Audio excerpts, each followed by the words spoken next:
No, I'm not going to be Dave's opening act or anything like that. Closing act?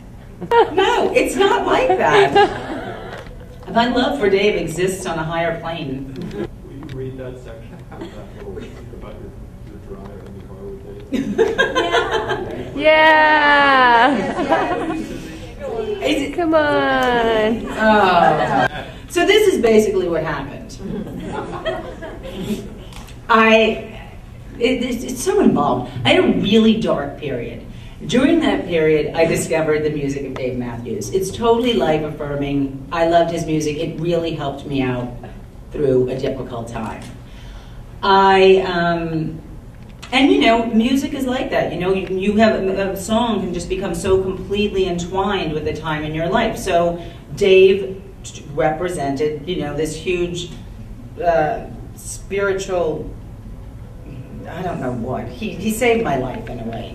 Him and a psychiatrist. Dave in a much more fun way and musically. So anyway, I was pretty obsessed with Dave at the time, and I kind of thought he was a little godlike.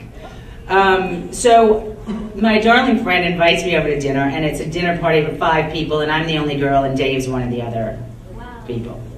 So I think, oh, this is great. I'm going to tell him exactly how much his music has meant to me, blah, blah, blah, except that I get in there and I'm totally rendered mute when I see him. And the next thing you know, him and his friend want me to give him a ride back to their hotel.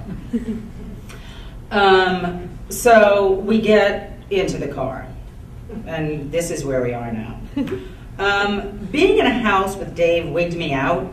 But being in a car the size of a refrigerator box with him wigged me out a whole lot more. What really did me in, however, was the realization that all 6 CDs in my 6 CD changer were Dave Matthews Band CDs. I rammed my fist through the dashboard, making sure the CD player was turned off. I tuned the radio to KCRW, and we listened in silence as I sped down La Cienega, making a beeline for the Hotel Nico at 100 miles per hour. All the while, I kept an eagle eye on that evil CD player in the event of a freak electrical accident, or maybe just a random act of defiance, while at the same time fighting an almost uncontrollable urge to turn the CD player on, because what I wanted more than anything was to listen to number 41, the quintessential Dave Matthews song, and the only thing in the world guaranteed to calm me down and put things back into perspective. I knew if I could only listen to number 41, everything would be okay. But I couldn't listen to number 41 because the man who'd written the song was in my car, and the song was in a CD player with every other song he'd ever recorded. I felt like a stalker. I couldn't have been more disappointed in myself. I couldn't even be happy that the Hotel Nico was coming into view.